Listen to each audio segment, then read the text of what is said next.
Mensingnya beli kan ini kan melecehkan kan. Tapi mengingatkan yang perempuan, jangan kalian jadi korban seperti itu. Jangan.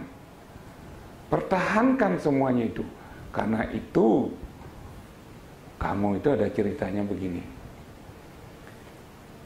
Kenapa ada lahir Buddha Kala? Kenapa ada Buddha Kala? Itu tidak ada lain. Itu contoh pendidikan kepada kita yang diceritakan oleh agama kita dalam mitologinya. Apa itu? Pada suatu ketika Bathara Siwa mesesanjan, artinya beliau itu melali di pinggir laut yang sambil menikmati keindahan laut. Akhirnya angin laut keras, Kamen Dewi Umo ini tersingkap oleh angin. Wah, naik semua. Kelihatanlah pahanya putih mungkin keramik ini. Retep mungkin keramik. Ditulah Bathara Siwa tidak tahan dengan nafsunya. Lalu Dewi Umo diajak tidur di pinggir pantai. Apa jawabannya? Inilah perempuan. Beli Bathara Siwa, ampunan Riki laksana kini. Malih pidane raga ngelah oko jagitannya anutkin sifat-sifat iraga sebagai orang tuanya. Barang siapa yang tidur laki perempuan sebelum melaksanakan upacara dan tidak pada tempatnya, dikutuk oleh Dewi Uma supaya nanti dia ngelapanak Buddha Kala. Gitu.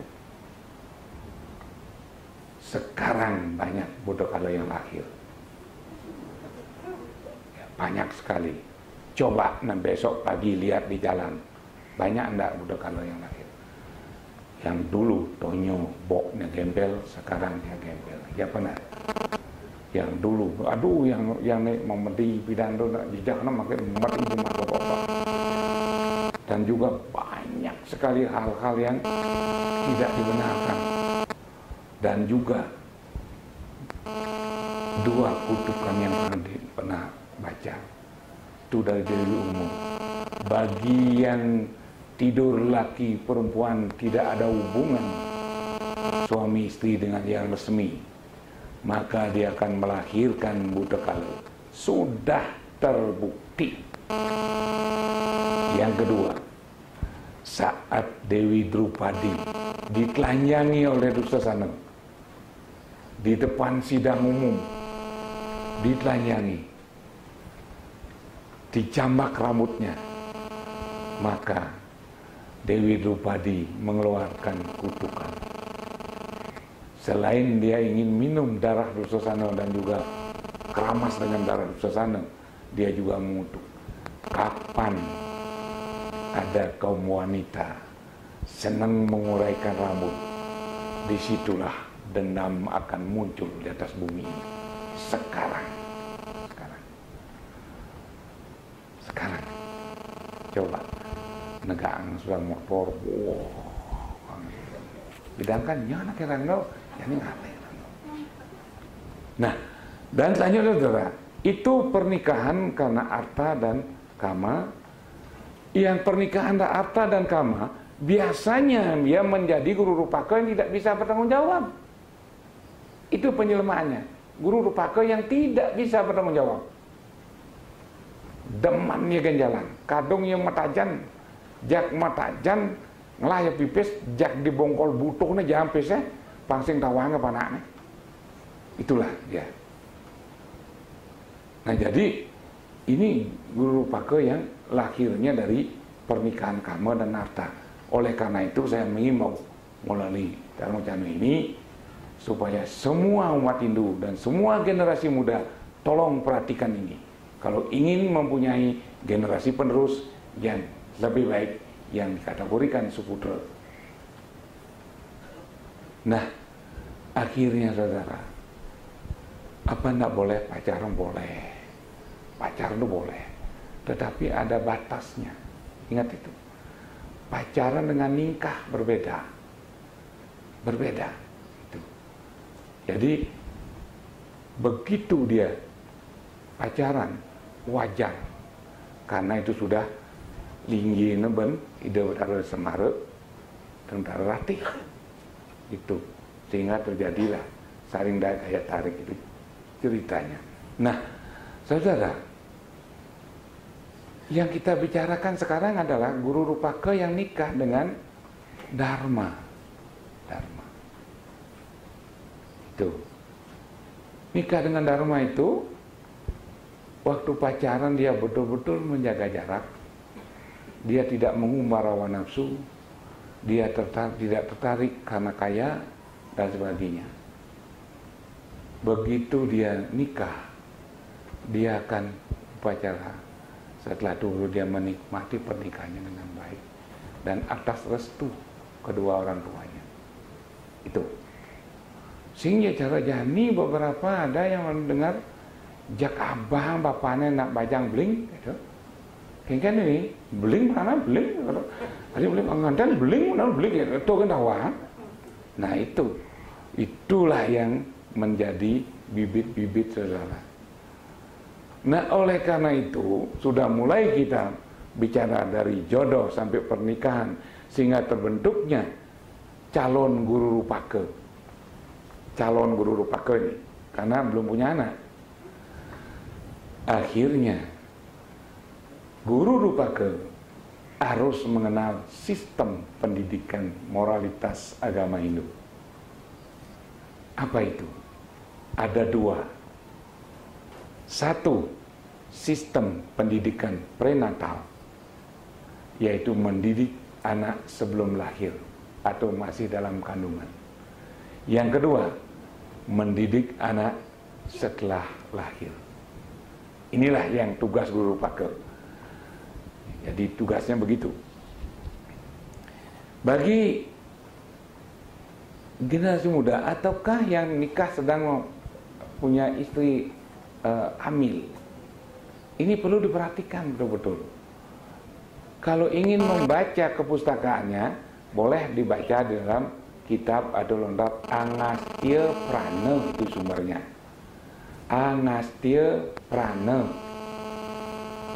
atau Semara Reka, itu sumbernya. Anda membaca itu sebelum bicara ini, membaca itu supaya ada pertanggungjawaban Anda. Jadi Agastya Prana dan lontar Semara Reka.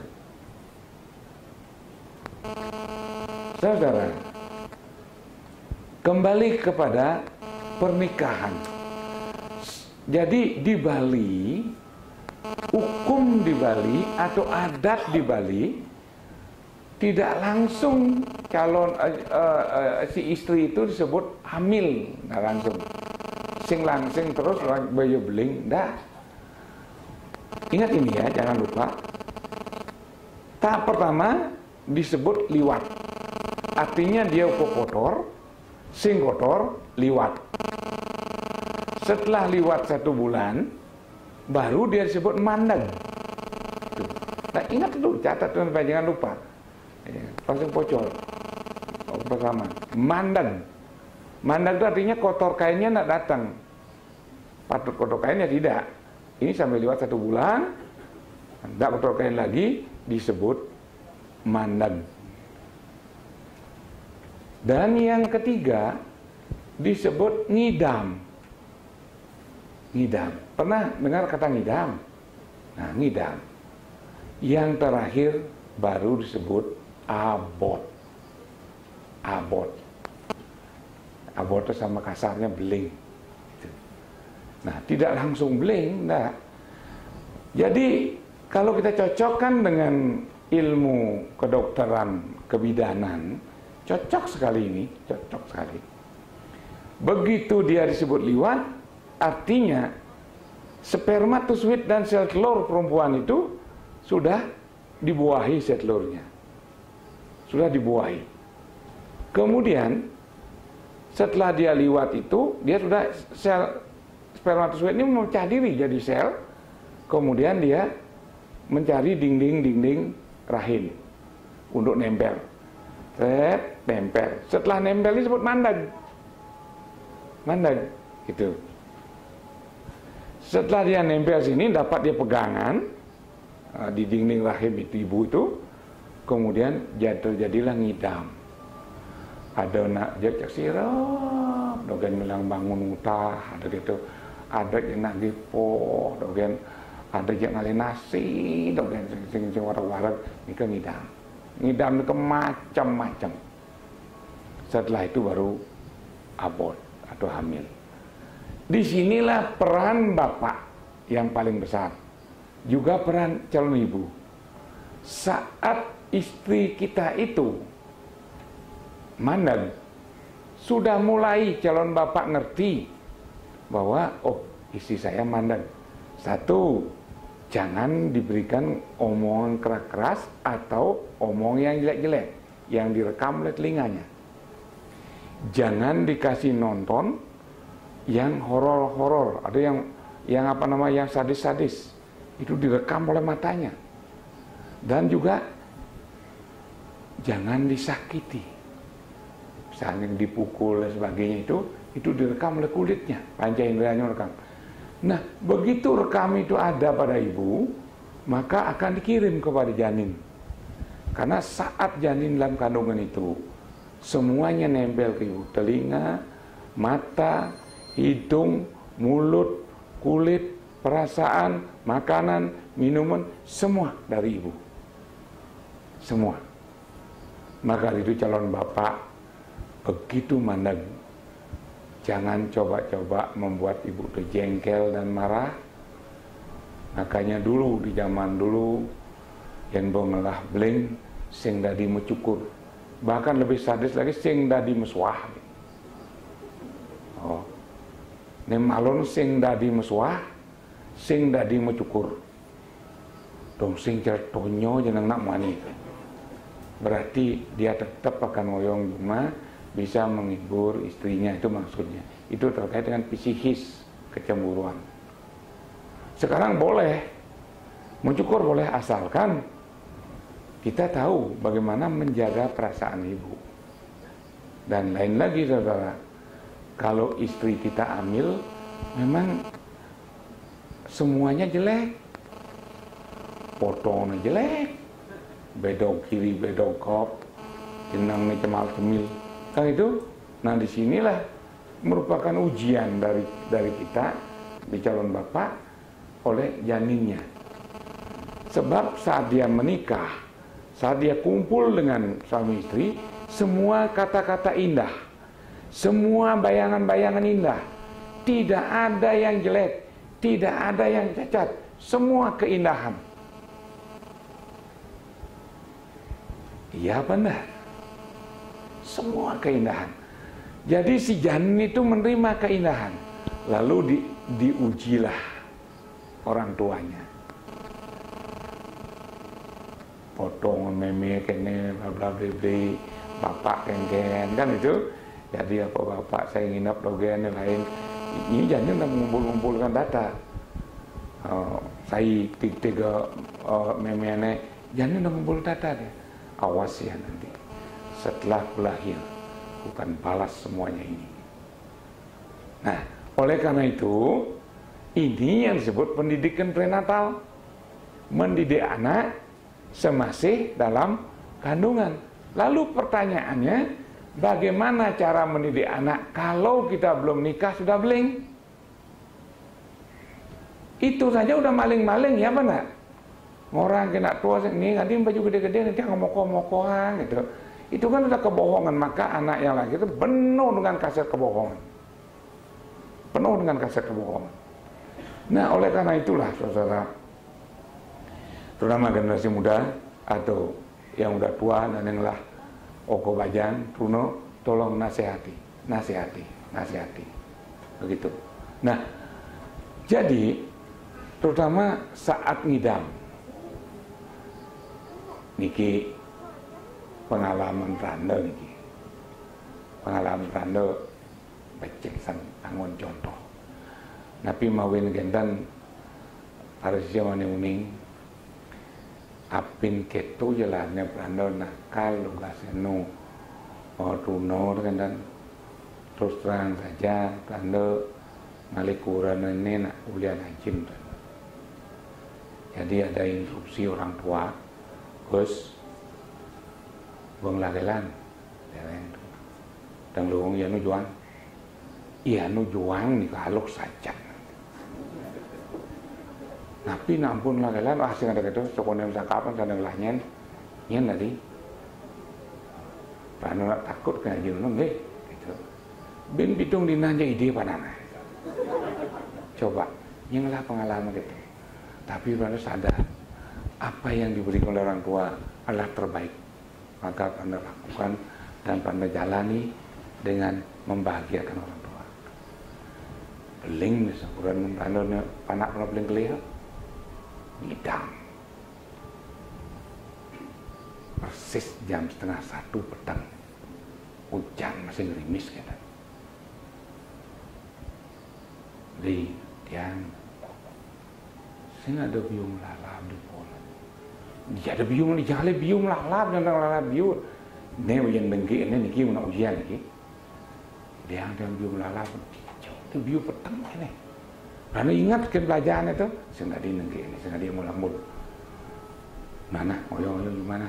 Dia biung lalap saja ada datang. Mak nak kaman sarung. Langsung mak sentar ke dijabol nang oyong ada tengah jam. Buka nak katun kan moyong, hujan tadi langsung hujan.